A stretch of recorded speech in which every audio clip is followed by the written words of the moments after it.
Well, State Bank of India has beat street estimates, reporting a 10% rise in profits aided by exceptional items and a 3.3% rise in net interest income. Asset quality improved, fresh slippages came down sharply, and advances growth was above the industry average. For more on the numbers, I have with me the man of the moment, Chairman of State Bank of India, Mr. C.S. Setty. Mr. Setty, first up, congratulations. It's been a bit of a milestone quarter business for State Bank of India, crossing 100 lakh crore rupees. How do you see growth trends shaping up for the rest of the year, and where do you expect to close the year in terms of overall business and profitability? Thank you, Ritu.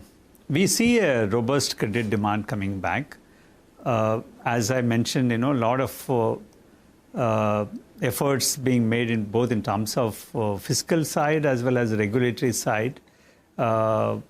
Announcements which have been made in terms of simplifying various activities in the banking space, and the GST 2.0 and the income tax benefit which was given earlier, all are playing out now, and we have seen the sustained consumption demand coming back, and we have seen double-digit growth across the business segments, except corporate credit. And the corporate credit also we have seen a turnaround. Last quarter we had an almost negative growth rate in the corporate credit, but we have seen 7% corporate credit growth, and we expect that this corporate credit growth will be double-digit in the next 2 quarters. So I'm very, very confident that I did mention on your channel when the banking announcements were made that at least 1% additional credit growth is feasible, and I'm sticking to that. Well, you are sticking to a higher credit growth guidance, but let's start with the asset quality. A marked improvement in this quarter. Slippages are down 40%, credit cost at 0.43%. Is this trend going to sustain, or are there any areas of concern you'd want to point out? And in terms of guidance for the full year, what will the slippages and credit costs look like?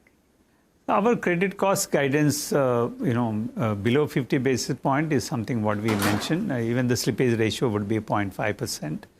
Through the cycle is what we have guided, which means that we expect the asset quality to be robust going forward also. So we have no concern in any segment. Currently, almost all the segments are displaying high credit quality, and there are no concerns in any of the segments.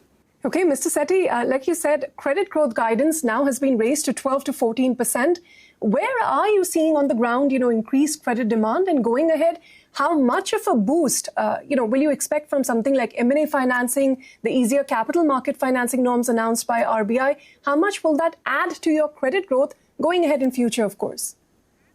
So more than these two, what you mentioned, I think the real economy, whether it is in terms of, home loan segment, in terms of the SME, in terms of, agriculture, they're all witnessing a good growth rates. If you see in our portfolio in Q2, 14 to 17% growth rates across these segments. I think this is very important, and we have very large portfolio of these segments, which means that a double-digit growth rate here will itself contribute to 12 to 14% credit guidance what I've given. And we also have a very significant pipeline on the corporate credit side. And this pipeline, a part of which is converted into real sanctions and disbursement, is constantly getting replenished, both in terms of the discussions which we've been having with the corporates.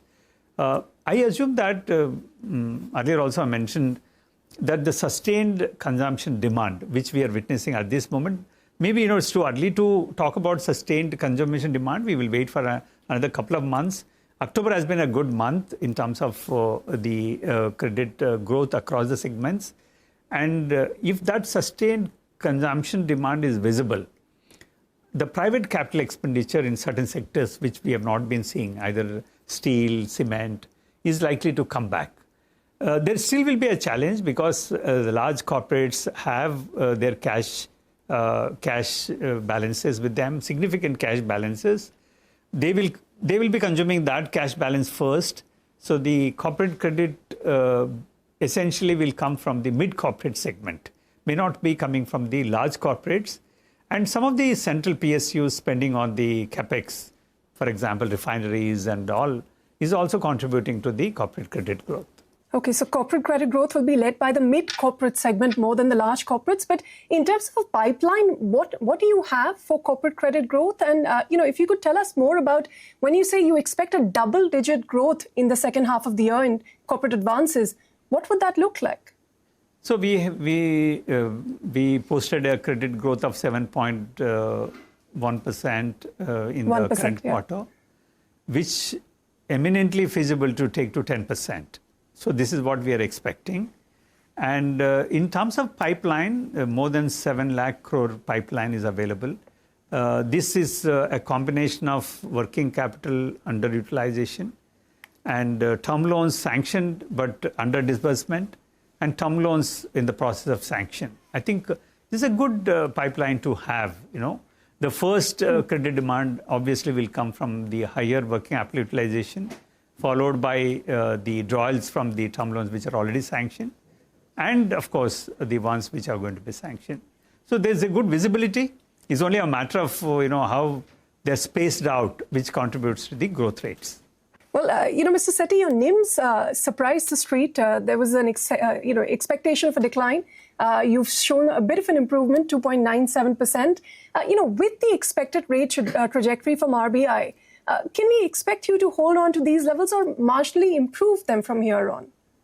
So our effort, if you have seen, the margin improvement essentially came because of better liability management on the deposit side and also on the resources side. The overall resource cost has come down, and we have also significantly stayed away from the wholesale deposits, which means that high-cost deposits are not acquired and the retail deposits are acquired, and CASA has witnessed a good growth rate, and in fact 6 to 7% savings account balances increase on a base of 17.5 lakh crore is a remarkable one. And we are also seeing a good current account balances. So this is likely further help us in reducing the cost of resources. While the rate cut is something which we need to be looking at, because the rate cut will essentially impact the EBLR book. As I mentioned, the exit NIM will be more than 3% for March 26. We are still holding on to that guidance. All right. Mr. Setty, very briefly on the expected credit loss guidelines, is there a back of the envelope calculation on what the impact could look like? And will you start to make some additional provisions in the coming quarters, to meet the requirements? One is the long, roadmap which is proposed almost 5 years now from now. Once the final guidelines are released, draft guidelines are available, we would definitely look at it. We would definitely use the roadmap. It's not that we are going to front load any of the provisions. We will, at this moment, we are thinking that the 4 to 5 year period which is given for implementation roadmap, we will definitely be using it, which means that the impact on the balance sheet will be limited. Well, Mr. Setty, finally, SBI has had a big role to play in Yes Bank's turnaround. The stake sale in this quarter also has boosted your profitability, but you continue to hold that balanced 10% stake in Yes Bank. Now that they have a long-term strategic investor, how long will you expect to hold on to this stake, or how quickly will you look to divest this remaining stake? See, there's no compulsion either to exit or stay on.